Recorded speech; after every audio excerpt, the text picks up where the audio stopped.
ગોળ આવે જેમ કે ખજૂરનું વૃક્ષ આવે એની ઉપર ખજૂર થાય એટલે તાડના વૃક્ષ ઉપર શું થાય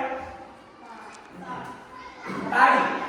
એ તાડીનો ગોળ કહેવાય છે ને ગોળ કહેવાય તાડી એને પાંદડા લાવતા જે વૃક્ષ હોય એટલે તો એ તાડના વૃક્ષના પાના ઉપર લખવામાં આવેલા લખાણને શું કહેવાય તાડપત્ર ખબર પડી બધાને એને તાડપત્ર કહેવાય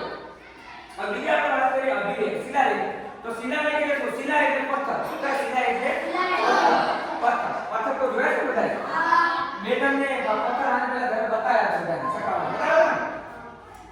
હવે એ પથ્થર ઉપર લખવામાં આવતા લખાણની શિલા ઉપર લખવામાં આવતા લખાણની શિલાલેખ કહે છે ખબર પડી એટલે પથ્થર ઉપર લખવામાં આવેલા લખાણ કે શિલા ઉપર લખવામાં આવેલા લખાણ શું કહેવાય શિલાલેખ આ શિલાલેખ ઉપર પણ લખાયેલું લખાણ ક્યારે ભૂસાશે નહીં ભૂસાય અને અહીં પણ ઘણા બધા મંદિરોમાં જોતા આરસ ઉપર લખેલું હશે કોતરેલું હશે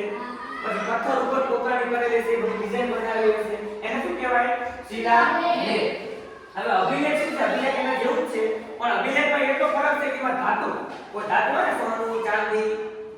જસ્તર પિત્તળ તાંબુ એ બધું ધાતુ અને શિલા પર કોતરેલા લખાણને અભિલેખ કહે છે આ પણ વર્ષોના વર્ષ સુધી ભૂસાતું નથી એ જતું નથી કાયમી રહે છે એને શું કહેવાય અભિલેખ આવા અભિલેખ આપણા ગુજરાત અને ભારતમાં પણ ઘણી બધી જગ્યાએ સચવાયેલા છે અને કોના હસ્તક હોય સરકાર ભાઈ આપણે હોય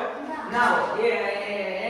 એ બધું સાચવવાની જવાબદારી કોની હોય છે સરકારની સરકારે બધા જે જો ગાંધીનગરમાં છે અમદાવાદમાં છે પાટણમાં છે ઘણી બધી જગ્યાએ ભુજ છે આ બધા સંગ્રહાલય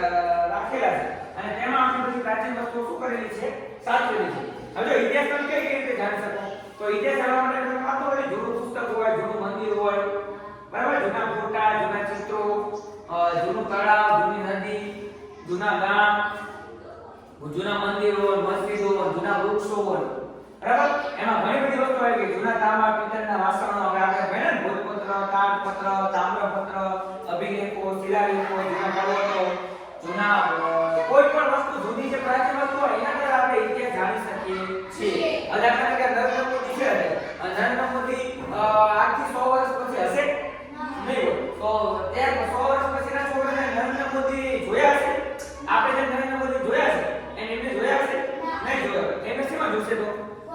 ફોટામાં પુસ્તકમાં અને વિડિયોમાં બરાબર એ રીતે ગાંધીજીને આપણે જૂના વિડિયો જોઈએ તો આપણે ખબર પડે કે ગાંધીજી કેવા પાતળા હતા અને હાથમાં લાકડી રાખતા ચશ્મા પહેરતા હતા કપડા પહેરતા હતા જૂતા પહેરતા કેવું ફટાફટ ચાલતા હતા ગાંધીજી તમે એનો વિડિયો જોવો તો તમને માહિતી મળી જાય કે રીતે મહારાણા પ્રતાપ છે છત્રપતિ શિવાજી છે બધાના આપણે વિડિયો જોઈને આપણે જે માહિતી મળતી હોય છે ખબર પડી